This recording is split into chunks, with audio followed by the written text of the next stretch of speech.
Andrew E. Hari ng Tagalog Rap. Totoong tao at alam nyo kailanman hindi nagpapanggap. Maraming salamat sa inyo. Kayo po ang dahilan kung bakit kami nakarating sa aming paroroonan. Ang lahat ng ito, respeto at pagmamahal. Ang mapabuti ka po, Hari ng Tagalog Rap, Andrew E. Kaya naman kailan may di namin isa sang tabi. Ikaw at ako, lahat ng kasama ko.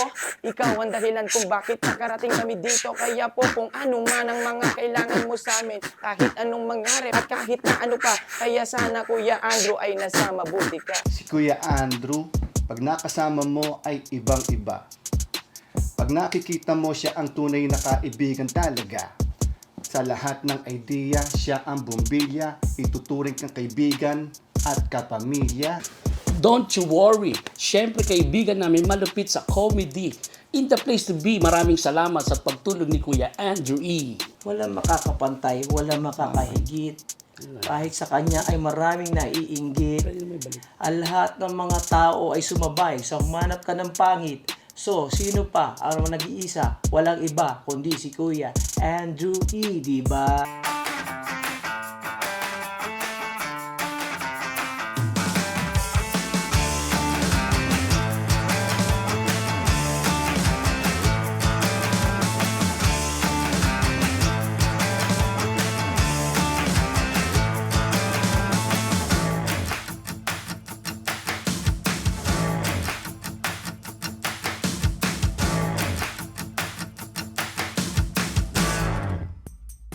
And the king of Pinoy rap, Andrew E, is in the house! Woohoo! Wow! The king of rap, wala akong masabi. Totoo bang pangalan mo yung Andrew E? Di ba Andrew Ford Medina? May ganong kanta. May nagpakilala sa akin sa show. Will you please welcome? Sir, andito na po yung pamangkin nyo. Andrew Ford Medina. Hindi po ako Medina. Espiritu po ako.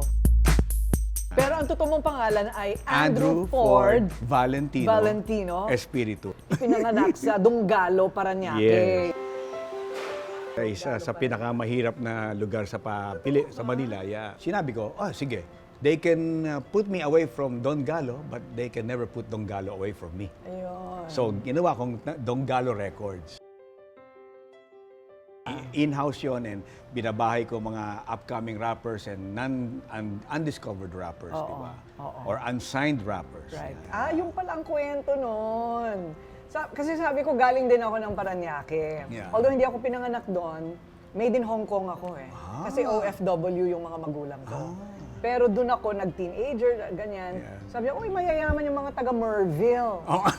Merville. Yes. Sabi ko, bakit? Uy, kwento mo, bakit? Ay kasi mga kaibigan, ang authentic na taga Merville ay kayang banggitin at i-pronounce ang V ng Merville. Okay. Pero pag hindi mo nabanggit yun, sabihin nun, nakikimerville ka lang. Nakikimerville ka lang. Pag sinabi nating mahirap, gaano kayo kahirap noon? Isang buwan mong kakainin ang isang uri ng ulam. Bakit? Kasi yun lang ang kaya namin eh. For example, kangkong. From January 1 to January 30. Sige nga.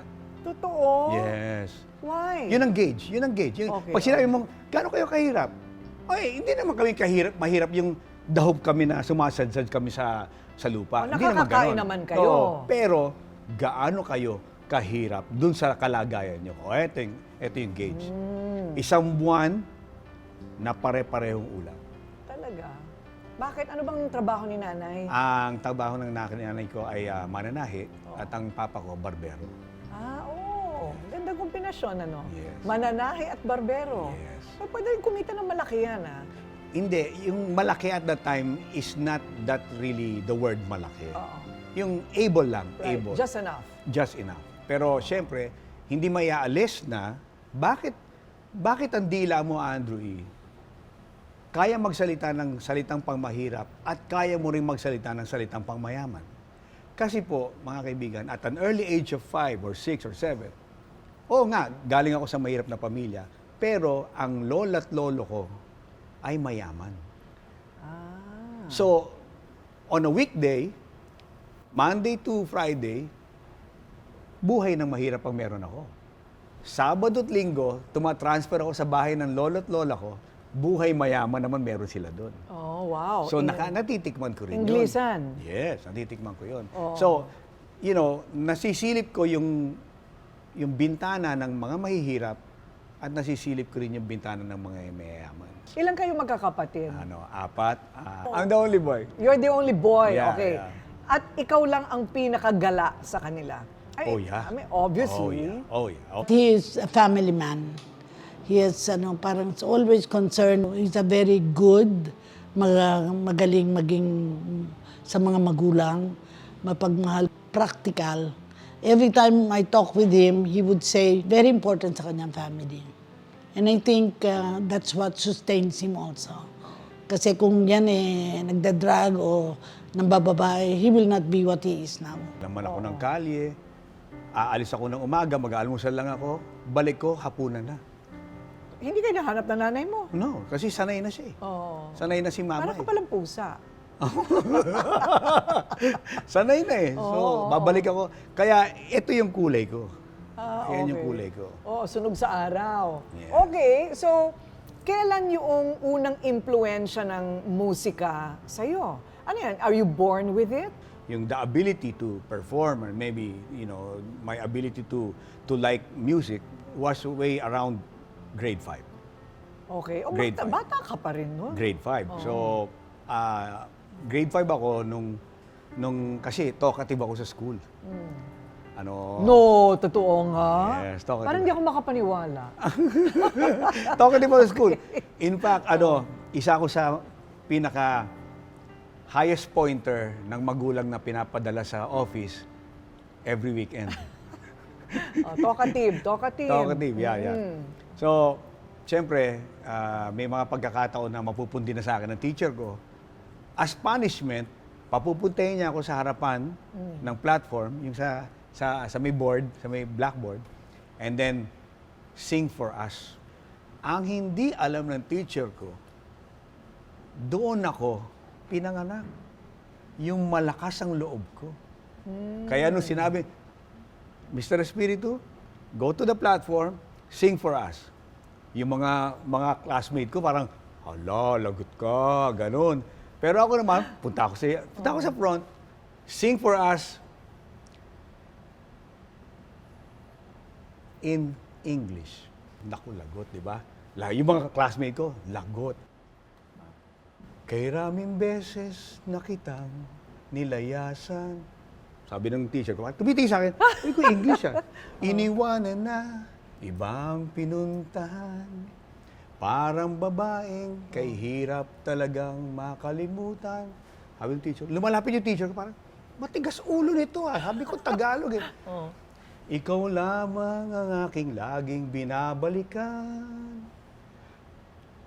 Mr. Espiritu, I said English, not Tagalog. Manila, Manila, I keep coming back to Manila.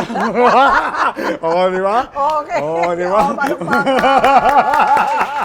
Palakpakan. Nakalusot. No place in the world like Manila. Okay. Manila, I'm coming home. English po yan. So at that point, ano nang reaksyon ng lahat? Siyempre, parang, di ba? Parang hiwa yung feeling nila. Parang papalakpak ba sila or magagalit or what? Pero yung teacher parang galit na galit, pero I walk the streets of San Francisco. Umumpo yung teacher. Okay. At an early age naman of second year high school, siyempre we can't afford, imported things. Yung mga imported, yung mga Pringles, hindi namin kaya yun. Ang kaya ko lang ng pera ko at that time ay isang bara ng sabon. Yun lang ang kaya ng pera ko. Totoo. So, Na-imported. Na-imported. Okay. So, for me, kahit makakita ka ng isang bara ng sabon na imported, basta imported, made in USA, whatever, yun, maligaya na ako nun. Ang ginagawa ko naman, to multiply it, nilalagay ko yung bara ng sabon sa cabinet. Para pagbukas mo ng cabinet, amoy Amerika. Aba, Diba? okay. Diba? Yun ang ginagawa ko. Okay. Kumbaga parang meron ka na rin talagang aspirations. Yeah. for a better life. Yeah. Oh, yeah. Oh, yeah. Mali- All the mali- time. Malinaw sa'yo yun. All the time. Really? All the So what were your dreams? Ano yung mga pangarap mo noon? Just to change the habitat, make it better. Yun lang. Kasi all my life, all our lives, tipong nasanay kami sa ganung habitat eh. Yung simple, hindi naman the hope, but simple, salat, yes, nandun. At nakakatikim kami ng huling patak ng ketchup. Yes, nakakatikim kami niyan. Wow, what a childhood. Pero seems magical to me, ah. Yeah. Kumbaga parang mahirap kami, okay. Pero sa pagbabalik tanaw mo sa iyong kabataan, parang niligyan mo siya ng, pantasya. Relaxed mood. Relaxed mood and parang gumawa ka ng sarili mong mundo. Yeah. Hindi ba? Parang gano'n, Yeah. ano? At ito na nga ang bumukas na mundo sa isang Andrew E. Yung Andrew E na nakilala na natin. Paano siya lumakbay? Itong haring ito, the king of rap himself in the Philippines. Ano ang journey niya mula Donggalo, Parañaque patungo sa ating mga telebisyon, sa entablado, hanggang sa pelikula, to stardom? Yan ang malalaman natin next. There's so much to learn, kids! Hey, kids! And we're making it extra fun with Art, Mel, PJ, and Joey. Together with Ate DJ. That's it for today! Can you help us, friends? Yes!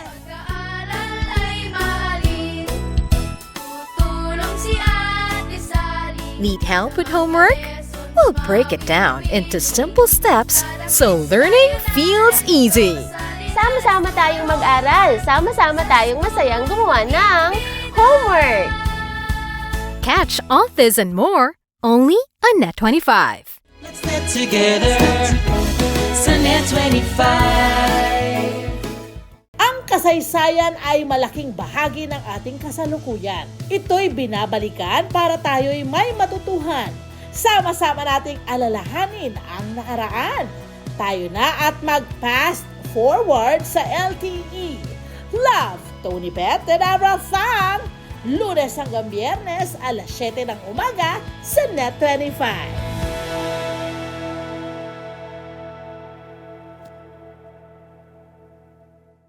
On your way to success? Start with the best. New Era University, where we guide every individual to their natural state of excellence. Enroll now, because New Era University awaits the future we can build together.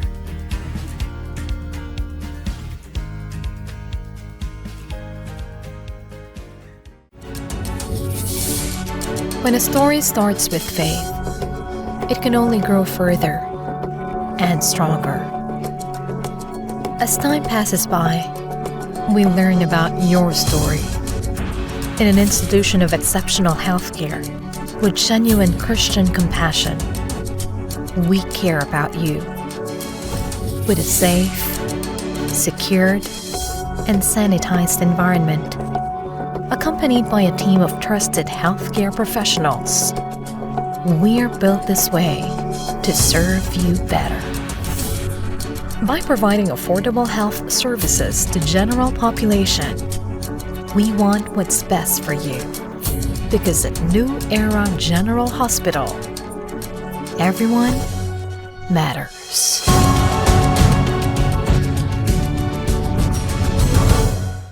Kasaysayan ay malaking bahagi ng ating kasalukuyan. Ito'y binabalikan para tayo'y may matutuhan. Sama-sama nating alalahanin ang nakaraan. Tayo na at mag-fast forward sa LTE. Love, Tony Pet and Abra Fan. Lunes hanggang Biyernes, alas 7 ng umaga sa Net25.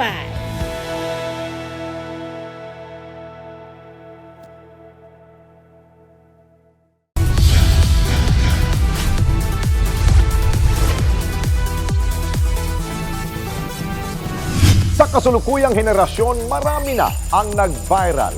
Dahil po yan sa kanilang ginagawang pagtulong sa kapwa. Pero mas marami ang tumutulong kahit walang nakakakita. Kaya naman kung ikaw ay may kilala na grupo o individual na may natatanging pagresponde sa lipunan at maging sa kalikasan, mag-text lamang sa 0915-415-1035 o mag-email sa responde@net25.com at magpadala ng mensahe sa ating Facebook page at Net25TV. Baka kayo na ang susunod nating Certified E-Responder. Let's get together. Sunnet 25. Sunnet 25.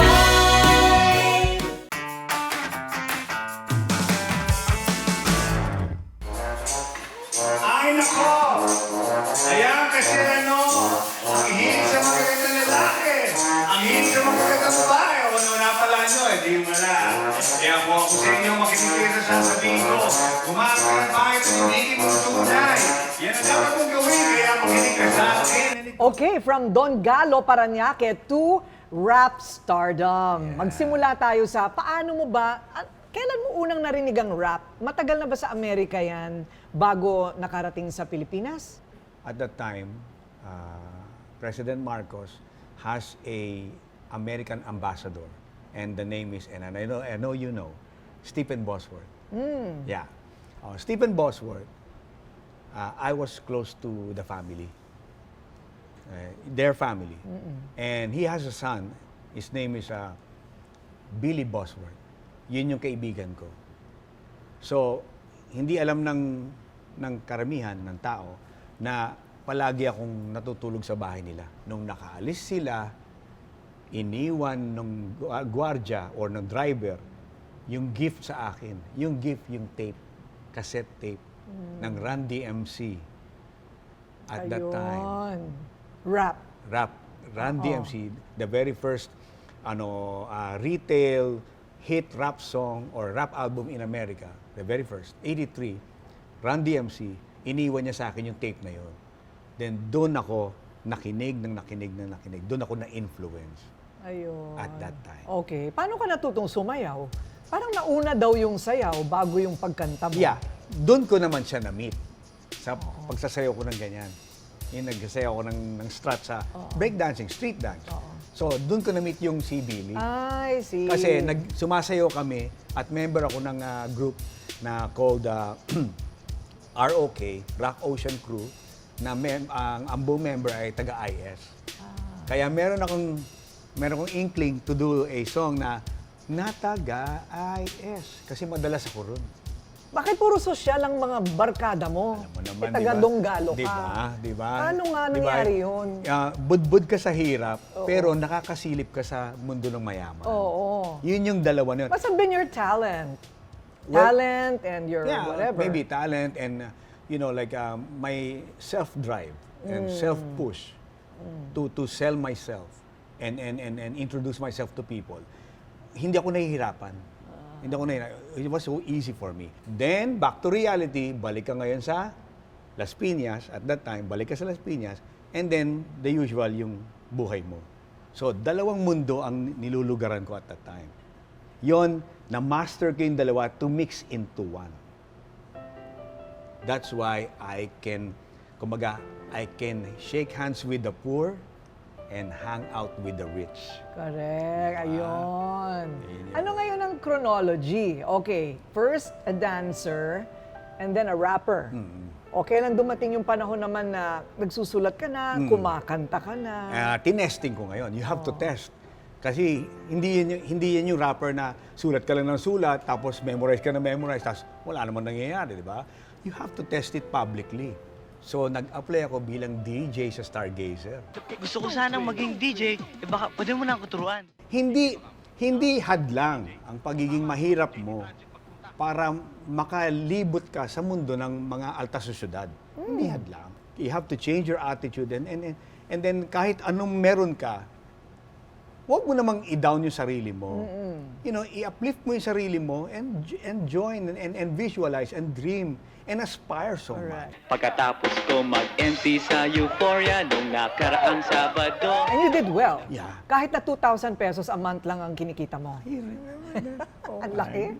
Ang laki. Diba? At may minus pang 50 pesos pag nawawala yung crowd. Totoo ba? Oh, yes. Binabawasan? Punishment. May Penalty. 2,000 pesos monthly. Okay? Pero pag nag-rap ka, nag-MC ka, tapos yung crowd na-disperse sa makikita ka ng manager, ay, Bawas 50. bawas yun. So, 1,950 na lang. So dito na pumasok yung 500 beses ka nag-audition. Oh, yeah. Hindi po ako nagbibiro, 500 beses siya. If you will- Nag-audition. If you will divide it into 5 years, by 365, lalabas parang every other day. Every other day. Bakit ang dami mong pinag-auditionan? Ganun ako ka-resilient. Ganun ako na... Determinado, Oo, no? determinado na kahit ganito lang itsura ko, sandali, ganito lang itsura ko. Pero pagdating sa talino ko at sa talento, malalim ang balon. Totoo ba? Bakit parati mo sinasabi yung ganito lang ang itsura ko? Hindi. Yan bang inspiration mo sa humanap ka ng pangit? Hindi, kasi Hindi ka naman pangit. wala lang ako itsura, pero... Ano ba? Ikaw talaga. Pag tinanong mo, pangit ba si Andrew walang sasagot dyan na oo. Hindi kasi, ganito yan Ang sino man magsasabing pangit ako, parang pangit din sila So parang, wala sasagot. Ang magsasabing pangit ako, delikado ang buhay. Hindi, wala sasagot. Kasi, di ba, I am a representation of an ordinary Filipino. Well, that's partly true. You're Diba? parang typically Filipino. Yeah. So wala magsasabi nun. Maybe ako, yes. Mind you, Corina, mind you, and people that are watching, mind you, always remember, ang sinabi ko, malinaw na malinaw, humanap ka. Hindi ko sinabi hahanap ako.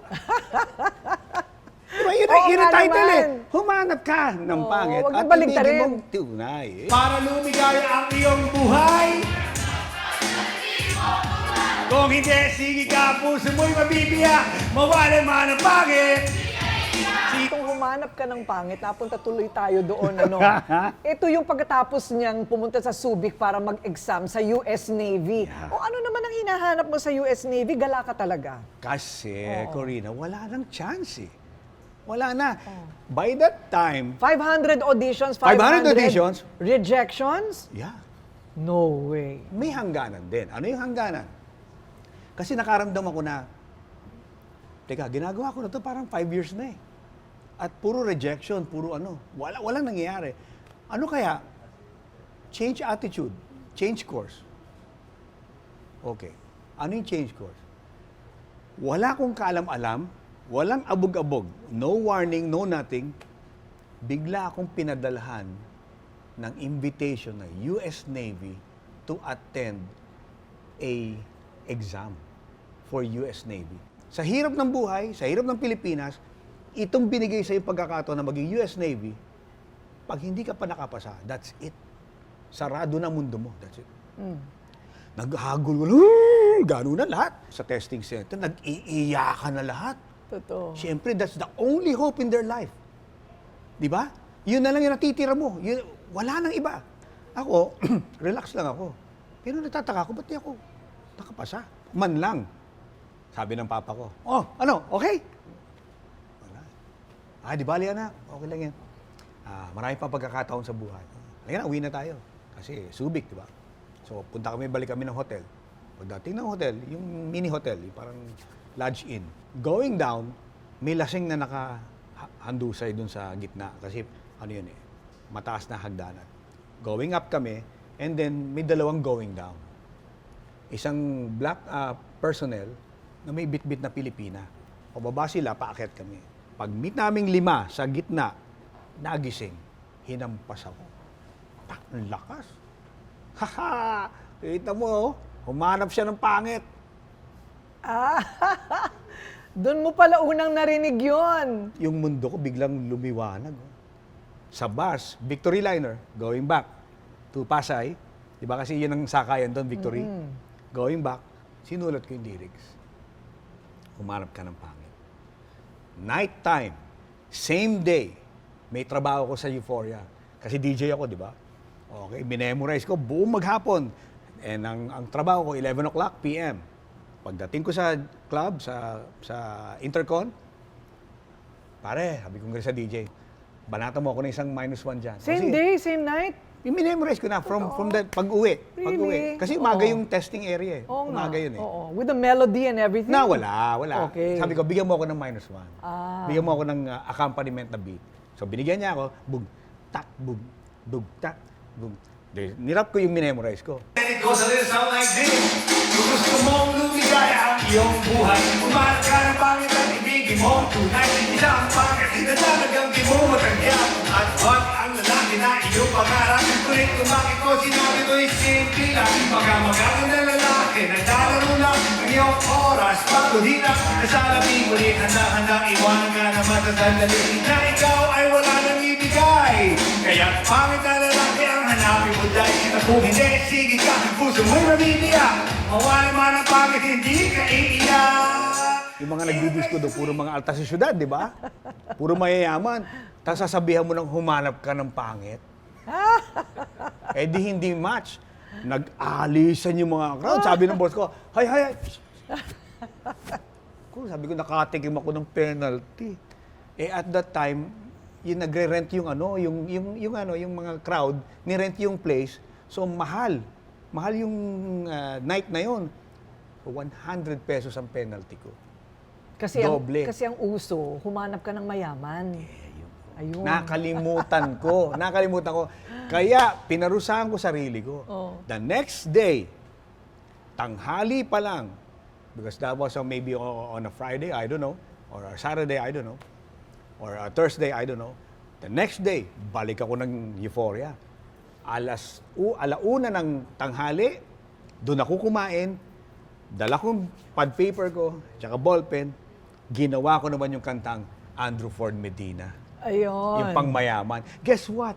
Last night, it was the best. I met a pretty girlie na taga-IS. Same night, minemorize ko again, same night. Ang dami na naman tao. Pare, bigyan mo ako lang dyan. Ang accompaniment. Tug-tak, tug-tak. Guess what? Last night, it was the best. I met a pretty girlie na taga-IS.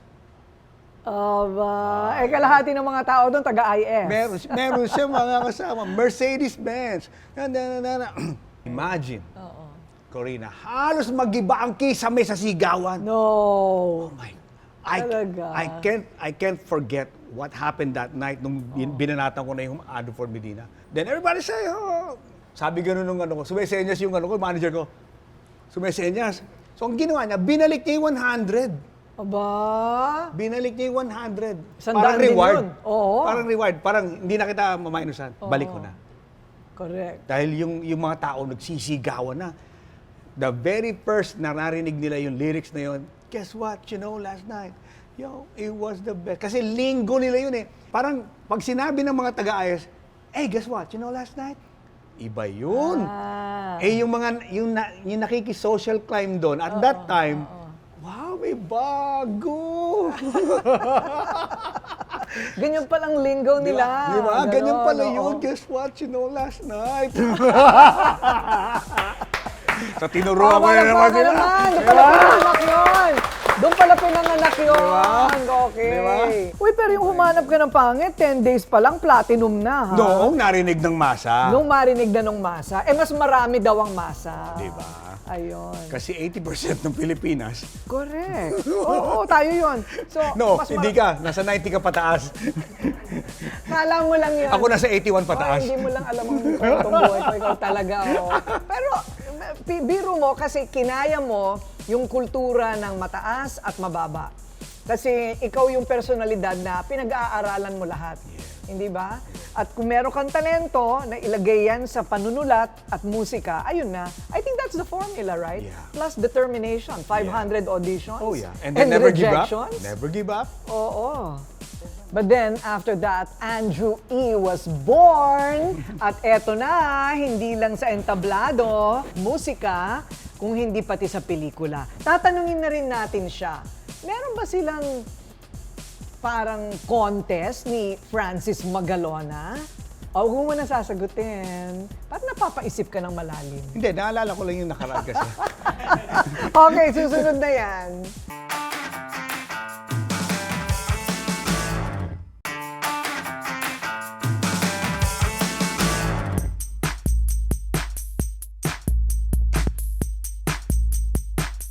natin na naging, okay, blockbuster ka sa Euphoria. O, ng unang gabi na lumabas yung Andrew Ford Medina. Pero paano ka napunta sa mainstream? Yung anak ni Ramon Jacinto, who happens to be my customer, Lucia, she frequents Euphoria at that time. She frequents Euphoria. So, palagi siyang nandun, nagre-request ng kanta, whatever. Eh, syempre, nakikita niya ako nagra-rap. So, siguro sabi ng tatay niya, sabi ni RJ, you know what? The company is looking for a rapper, a new rapper. Oh, I saw one and I see everyone every night. I see one every night sa Euphoria.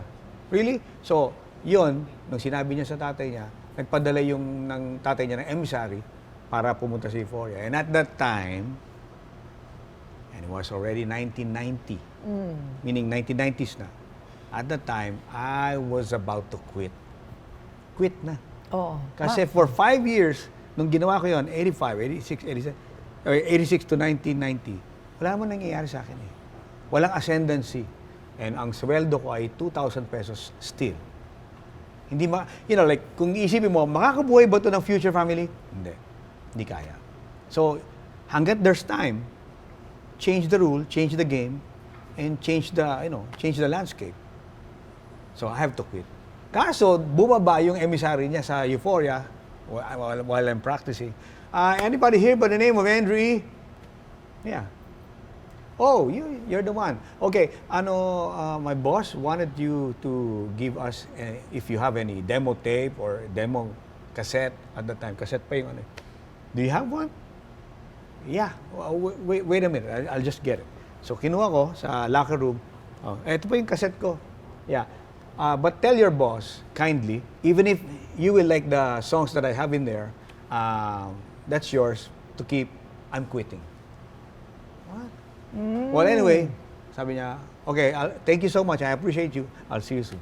So, what did sabi, kinuha yung tape, pero, totoo, to my heart, magkukwit na ako nun. But for me, true to my heart, kung magkukwit ako, sabi ko, kailangan, totoo yung quitting.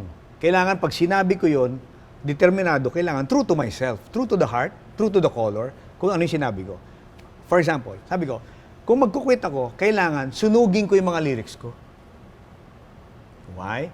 Kasi along the way, magkukwit ka nga, then meron kang lyrics na waiting in the locker room or sa bahay or what, eh di, fake yung quitting. Na anytime, babalikan mo, akin na yung lyrics ko na, eto po, ando dun pa rin yung hilig mo eh. So, you have to be like true. So, sinunog ko yung mga lyrics ko. Ay! Same afternoon, that night, same night, naging suspect ako ng hit and run. Naging suspect ka? Ng hit and run. Oh, hit and run? Oo. May nasagasaan, ako ang tinuturo. Oh. Sabi ko, mukhang padilim na ng padilim ang buhay ko. And then, sabi ng kapatid ko, Kuya, huwag kang uuwi. Bakit? May mga pulis dito sa bahay, malapit. Parang nag-aabang sa'yo. Sabi ko, naku, paano ba ito? Hindi, uwi ako. So, umuwi ako. Kasabay ng mga pulis, yung kartero namin, si Caboni. Caboni, magandang umaga. Oh, Pording, meron kang sulat. So, binubuksan ko yung sulat. Lo and behold, sabi ganon, Ventures Company, we are buying your songs to the tune of 90,000 pesos. Wow! But, same 90,000 pesos ang inihingi nung pulis para mag-cease and desist doon sa kaso. So sabi ko sa mga pulis, nung papunta na sa bahay namin, Sir, sino po ba ang arresting officer? Sir, okay lang po ba hindi naman po, kami naman po pamilya, kami yung matinong pamilya, hindi naman po kami tatakbo. Pero okay lang ba, pasamahan niyo ako ng isang pulis niyo at kukunin ko lang yung pera na ipambabayad ko dun sa hinihingi nung nabiktima. Hindi, sige, samahan ka nito. Pero sir, walang takbuhan. Ay, hindi ho. Matino po kami. Went to Ventures Company in Makati. I signed the contract same day at Wendy's. Signed the contract. got the check, 90,000 pesos, and tinanong ko saan yung bangko, Salcedo. Withdraw ko ngayon. For the very first time, Corina, kamay ko nakakita ng 90,000 na tigpa 500 pesos sa palad ko for the very first time in my life. Na alam kong dadaan lang sa palad ko at ibibigay ko doon para pamalit sa aking kalayaan. You know how drastic that was? Oo naman. You know how ironic that was? Parang it's like a joke on life. Again, back to square one, back to zero trash. Remember, wala naman kaming pera din.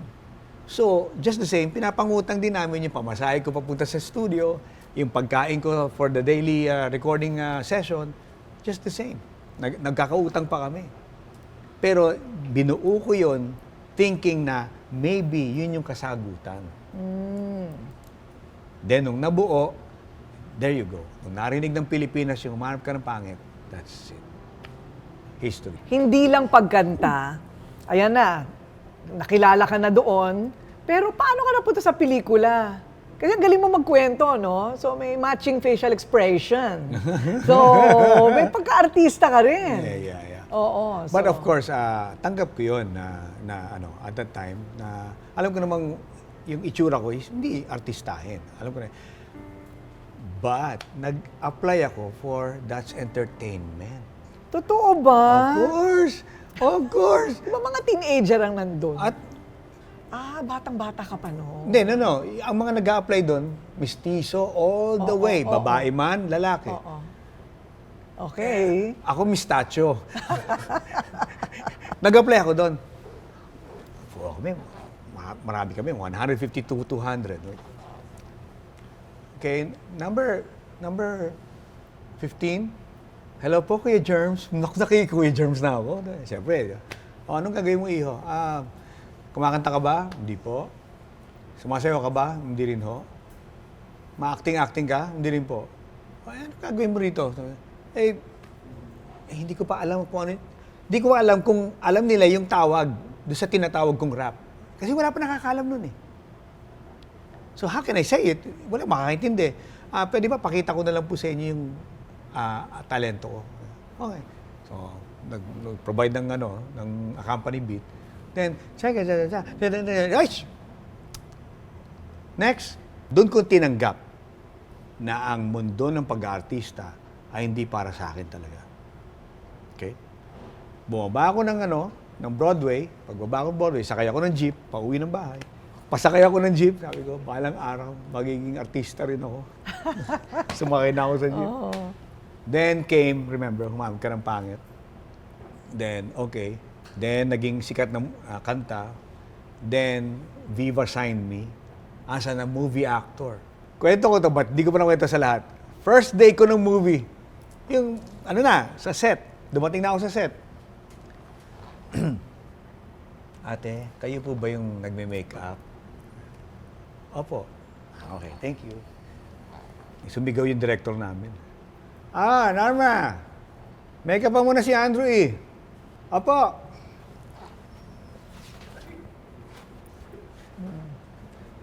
Kinuha yung makeup niya, Direct, nasan po si Andrew eh? Bakit? Hindi ako mukhang artista kasi. Ba? Ba't ka nakaupo doon? Hindi kasi tinanong ko siya, kayo po ba nagme-makeup? Hindi, sabi niya, opo, hindi po ako kasi nagme-makeup na eh. Nagme-makeup na eh. Hindi siya nanonood, hindi siya nakikinig. Hindi pa niya narinig yung humanap ka ng pangit. Hindi ako mukhang artista para make-upan. Yun ang katotohanan nun. Kaya nga sabi nung gaganunin niya, Direk, asan po ba si Andrew eh? Di ba? Kasi di ba sinigawan siya, Norma, make-upan mo na si Andrew eh. Nasa harap na ako, di ba? Kasi nga, yun yung tinutukoy ko sa'yo na correct. I have the stark acceptance na yung mundo ng pag-aartista ay hindi ako para doon. But, just like a resilient person that I am, talagang pinursigi ko, di ba? Puro leading lady ko, puro magaganda. Di ba? Sino ba yung mga nasa Alabang Girls? Okay. Sino Ana yan? Roses. Okay, wow. Donita Rose. Ayun. Di ba? Pinky Amador, Oo. di ba? Yeah. Ruby Rodriguez, and Lea Orosa. Yeah, yun ang Alabang Okay. Girl, di ba? So, you know, At ikaw yung tanging wow, di ba? 30 million sa Blockbuster. sa blockbuster. At that time. At umulit pa sa mga sinihan oh, yeah. And Oo. it took like 3 months. to film. Wow. No. What? 3 months na magtagal sa movie house. Totoo? Wala nagtatagal ng ganun. Eh, yung Mega Mall with Sharon Cuneta. Oh, that's, ano yun? That's Blockbuster 2. Iyong inigian at magmula noon. Hanggang ngayon'y hinihintay ang aking Prince Charming. Yung fans niya at yung maliit na fans ko, pinagsama mo, hindi magkakasya sa sinihan yun. Oo nga. Kaya talagang Blockbuster yung Mega Mall. It was the highest grosser in 1994. Yeah. Yung kay Sharon. But Yeah. if you had a favorite, ano naman ang favorite mo sa Na? mga pelikula? As a friend again, as a best friend, of course, umarap ka ng pangit. It was the one who introduced me to the general public, and yun yung talagang nagbigay ng tulay para mahalin ako ng masa. Nagseselos ka ba? Oo! Nagseselos ako! Dahil nagpapahawa ka ng kamay, nagpapaakbay ka at parang gusto mo magpahalik! Ayun. Yung humanap ka ng pangit. Kasi api-apihan ako sa movie, di ba? Ayun. Yung gustong-gusto nila yun. Yeah, yun. And then, of course, yun. And then, Mega Mall, because I had a chance of pairing with the one and only megastar, Miss Sharon Cuneta. And marami, in all my 35 movies, maybe 37 na I think so, maybe, parang ganon. So, maraming kanya-kanyang case na movie na very meaningful for me. Of all the songs, what's your favorite? Ang dami? Yeah. My favorite? Feeling ko, dalawa. Kasi dalawa yung talagang best friend ko eh. Humanap Ka ng Pangit was the one, very elemental, for the album, para maibigay ko yung 90,000 pesos for my freedom. Yes. But another song is Banyo Queen. And I feel Banyo Queen is more of my best friend. Really? Why is that? Because Banyo Queen was the song that I made when I have no single centavo in my pocket.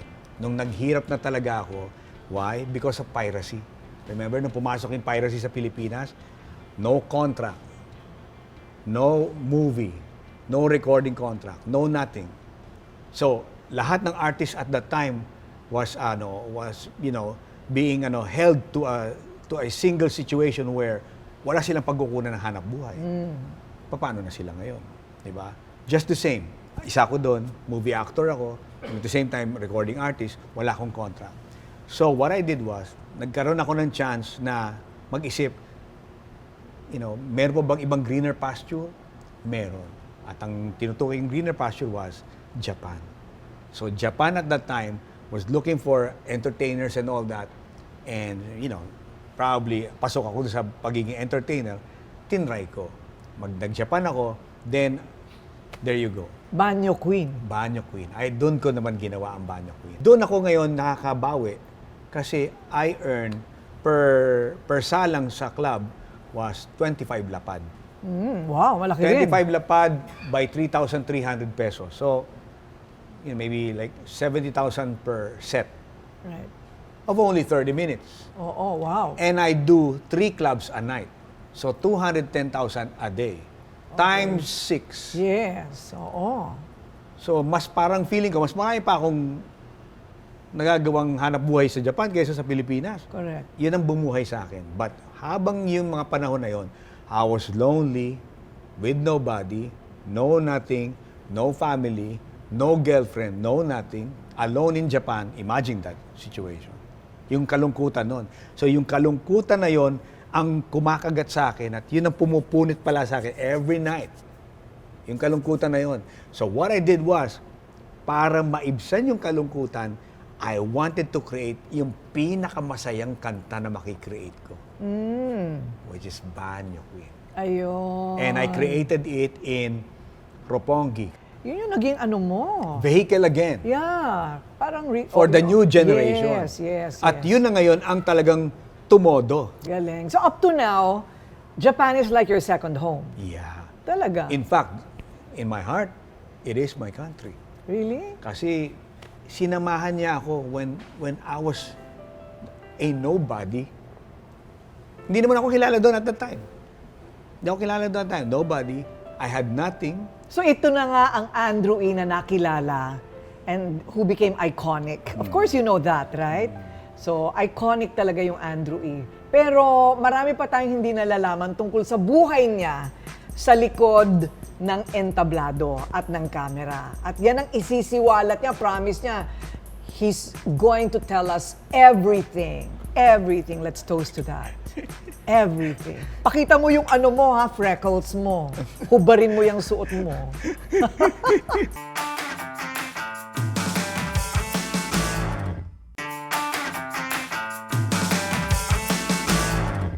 Sabi nga nila, ang journey patungo sa kingdom next. Lahat ng mga hari may kwento. 1997, itinayo ni Andrew ang Don Gallo Records. So, siya ay isang negosyante din.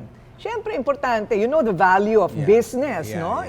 Siyempre, hindi natin masasabi ang ating industriya ngayon, lalo na ngayon. So, negosyo. Don Gallo Records, buhay pa? Yes, but of course, it needs to increase its value para kahit paano naman magkaroon ng ibang mga bagay pa na makikreate. So I changed it to Red Parrot Music USA. Kasi nagbukas na ako ng company sa Amerika, which is Broad Life Entertainment USA in Glendale, California. So yon, and nagkaroon ako ng isang umbrella company down there, which is yung Red Parrot Music, na would cater for the music that will be created in the Philippines maybe, and then put it there. So you've been doing that? Yeah.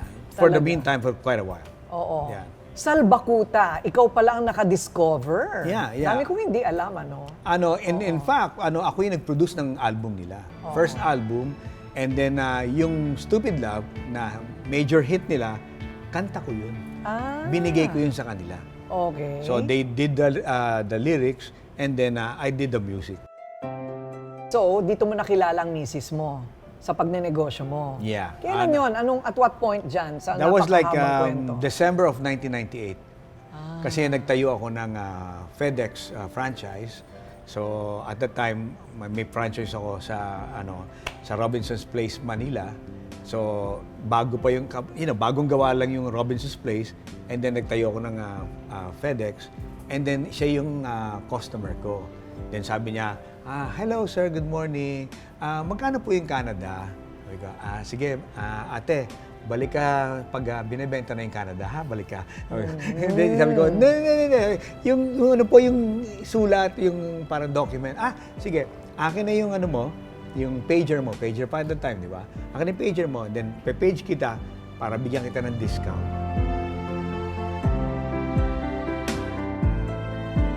O eto na, hari ng rap, King of Rap of the Philippines. Okay. Sino bang nauna sa inyo ni Francis Magalona? Kayo ba ay magkatunggali? Pareho kayong kilala sa rap. Did you come out at the same time? Ang alam ko, ikaw ang una, di ba? Na may I do suggest na siya yung una, and his album came out September of 1990. My album came out December of 1990. For me, para bang, siya yung pine-prepare kong mas nauna sa akin. Okay. But, as a rapper, na hindi naman nakita yon, kundi produkto lang yun nakita, hindi namin nalaman kung sino mas nauna sa aming nag-rap. Sino ngayon ang hari? Yan ang tanong. Sino ang hari? Sino yung hari? Sino yung prinsipe? Prince ba si Francis kung hari si 4D? So, ano ang tingin mo? Nagkausap ba kayo ni Kiko? So sabi ko, pare, paki-prepare yung lyrics mo, gagas kita sana sa album ko. So dumating siya, and then nung nagre-recording na kami, at the end of the song, ginulat ko siya. Sabi ko sa kanya, the king of rap is in the house, Francis Magalona. Siya, nagulat siya. Kasi sinabihan ko siyang king of rap. Gulat siya nun. Kasi wala sa usapan namin yun eh. And mind you, kaya siya nagulat kasi hindi din namin pinag-usapan sa booth. Ginulat ko siya. Please welcome in the house, Francis Magalona, the king of rap. Ang problema, ginulat niya rin ako. Sinagot niya ako na, no, we are the kings of rap. We own the throne. I see. Yeah, so give and take kami. Okay. O teka muna, paano ka naging stockholder ng Facebook? Bakit? How did you do that? Bakit may pamewang? Bakit hindi ako kasama dyan? Bakit may pamewang? Since 2012, kasi kumikita ka dyan. Gusto ko rin yan. Paano yun? Bakit ako pamewang ka? Like, what does it mean? Sa mga taga-Merville ba pag namawewang? Ano Naisahan mo na naman kami. Beckett, naisahan kami ng isang taga-Donggalo. Hindi, ganito. 2012, somebody from the States called me. Okay, Andrew, you better think about something like putting up your money for Facebook. Wow. Why? Sabi niya, sabi ko, bakit? Hindi kasi it's hate time. Like, put your money on Facebook. Sabi ko, bakit nga? Kasi next week, Facebook will buy Instagram. Yun yung 2012. I go, really? Okay. So, what's the big deal? So if they buy, sabi niya, if they buy Instagram, well, wala nang competition ng Facebook. That's the time. Get in there. Then, I paid the amount, put up an agent, paid the amount, nakapasok ako. But, nung binili na nila, they suddenly closed. So, naipit kami sa loob. Ayun, pasok. Pasok ako. Oo. Now, here's the deal. Nung pumasok na, at the time, we bought it for like $38 per share. Bumagsak ang Facebook. Kasi nga, tinanong ng mga shareholder, ano bang produkto nyo? Do you have a cellphone? Do you have something? Walang tangible product ang Facebook except the social media itself. So, nag-pull out ng mga pera. Bumagsak yun. Naging 32. Pero gusto na magpumasok ng ibang opportunistic people, gusto pumasok kasi kung kailan mababa, pasok tayo lalo. But, sinarado na nila. Kasi nga, ayaw nila na kung sila na may-ari ng Instagram, makakapasok ka. So, yung mga naiwan doon, nabigyan ng A+ shareholding. I can vote. I have voting power for Facebook. Oh, wow. Marami pa tayong gustong tanungin sa kanya, pero ito, family muna ha, before your major concert, na bakit ngayon lang, in 34 years siya magkakaroon ng major concert. How many kids now? 3. Yeah. Okay, all musically inclined? Yeah. All? Yeah, and Why? they can rap. How did that happen? Hindi, siguro, araw-araw nila ako nakikita, nag-rap ako, nakikita ko ng music. Sabagay, alam mo, lahat ng anak ni Gary V, ganun din, ano? Kumakanta, sumasayaw din, ano? Narinig ako. Right. So, along the way, bata sila, nag-rap din, nagpa-practice din. Oo. So, sa bahay, nung maliliit pa lang sila, tinuturuan mo? No, like, not turo, but like yung, hey, that's good. Pero ano lang, ginagauge ko na sila, oh, that's good. Right. Oh, that, no. Right. Ganon. Pag sinabing Andrew E. para sa akin, hari ng Tagalog rap, hari ng pamilya, hari ng bawat Pilipino, lalo na nung tulad ko. Kasi nakita ko kung paano niya alagaan yung family niya, kung paano yung pagmamahal niya sa asawa niya at sa mga anak niya. At yun yung naging panuntunan ko sa buhay. O, eto na, magkakaroon ng concert. Si Andrew E. for the first time in 34 years, a major concert. Bakit major concert mo ngayon lang? Yun na nga eh. Diba? Ano ba? Diba? In 34, the King of Philippine Rap. Diba? One Time for Your Mind. Yeah. Ganda naman ang title. Thank you, salamat. Oh, so who thought of it? You decided? Yeah, maybe the solid answer would be, because in 34 years, it's the only hate time for me na ma-meet ang isang tao na who really truly believe in me, having a show for the people. Like the usual, like talagang totoong major concert. And who will give me the artistic freedom para kung sakali man mai-present ko yung sarili ko ng tama. And that person I'm talking about is Mr. Jonathan Wee of Ticket One. So, nung narinig ko yung yung pronouncement niya, and at the same time, yung proposal niya sa akin, na-feel ko na binibigyan niya ako ng artistic freedom. Like, okay, let it all out. I mean, kung ano yung gusto mo na idea mo about like how to entertain people and how to amaze people, let it all be there. I'll give you the free hand. Sabi ko, wow, really? O sige. So, yun. So, nung naniwala siya sa akin, at naramdam ko naniniwala siya sa akin, binigay ko yung signature ko sa kanya. So, I said, okay, first time may na magpe-perform ako ng major concert. Wow. Yeah, diba? That's And December. dyan sa inyo. New Oo, Frontier. dito sa New Frontier on December 11 Yeah.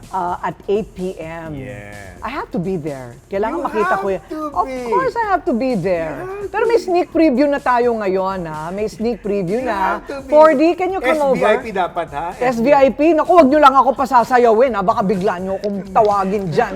Magtatago. po. Hi, Okay, 4D. hi. Hi. So, he's 4D Junior. No, He's he's Andrew 4D. The 4D. real name. Ako Andrew Ford. Okay, Andrew Ford, and he's Andrew 4D. Ayun. Pero may nagtanong sa akin, Andrew 4D yung pangalan niya. Nilagyan mo ng YI. Ba't hindi mo ginawang Andrew E. Jr. na lang? Mahirap kasi baka maging Bentot Jr. Kasi ayoko ng gano'n, di ba? So, may sarili din siyang may sarili din siyang name. Right. May mga ganon. Yung parang ayaw nila that kind of pressure. But do you feel pressured? Somehow, I also feel the pressure po. Pero what I do is, I think about yung pang sarili ko lang po talaga. Kasi I want to embrace yung guidance po ng dad ko and do it in my own pace po. Your own pace. Oh, he's smart. Maganda siguro ang asawa mo. Maganda siguro. Kita mo naman, oh. Di ba? Pogi. Di ba? Hindi, ganito, may kasabihan. Andrew, di ba? Ba't ganon? Yung mga anak mo, gwapo. Yung babae mo, maganda. Ordinary mo yung itsura mo. Mga kaibigan, yung itsura niya nakakalinlang. Diyan lang po yung sa panlabas, pero yung panloob, iba yun. Ay, nako, no comment. Okay, ganun na lang yon. Sample! Yan, a sneak preview of this grand event on December 11. One Time for Your Mind, the first in 34 years by Andrew E. And you have to be there. And I have to be there. Oh my. I have to put it in my calendar now. All right, from way back, Karina, I hope you're watching. I hope you're enjoying your drinks, okay? Here we go. Check it out, party. Come on, everybody in the place to be. Come on, yeah. Oh, bring it down, party. Here we go. Yeah, Oh. Alabang Sa isang girlie na mahilig na ma-beach, mataas ang kanyang level at hindi mo siya ma-reach. Taga-Forbes, taga-Dasta ang hilig na kamigan. Wala na nabayamang para edis ka ng Sa mga babae na muhilang umiti. Walang katuwid-tuwid ang kanyang piti. Oh, yeah. Walang kaduda-duda porcelain ang kanyang face. At pag siya'y numiti, Up and down ang kanyang break. Oh, everybody in the place to be together with me, party. Oh, yeah. Alabang girls, come on. Live, L-I-V-E. Yeah, Alabang girls. Oh, palagi niyang hawak kanyang cellular phone. Pabrika at kumpanya, things they own. Baskin Robbins Sa kanyang ice cream. at siya'y nagbabalay pagdating ng dilim. Puro credit cards at wala siyang cash. Laging kinugirl ang kanyang eyelash. Kapag siya'y nasa mall, mga heads ang nag-control. Iba talagang dating, ang galing ng Merville girl, oh yeah! Alabang girls. Woo-hoo! Check it out! Yeah, Alabang girls. Oh, pag sinabi ko Cory, sabihin nyo na Cory! Oh, Cory! Alright, check it out, everybody, in the place to be. Oh, pag sinabi kong MC, sabihin nyo 4D. MC. Pag sinabi kong Andrew, sabihin nyo E. Andrew. Oh, yeah. Alabang girl, together with me. Alabang girl.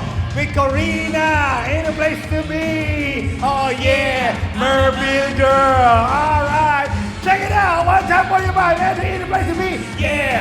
Alabang girls. Oh, yeah. One time for your mind. December 11. Alabang girl.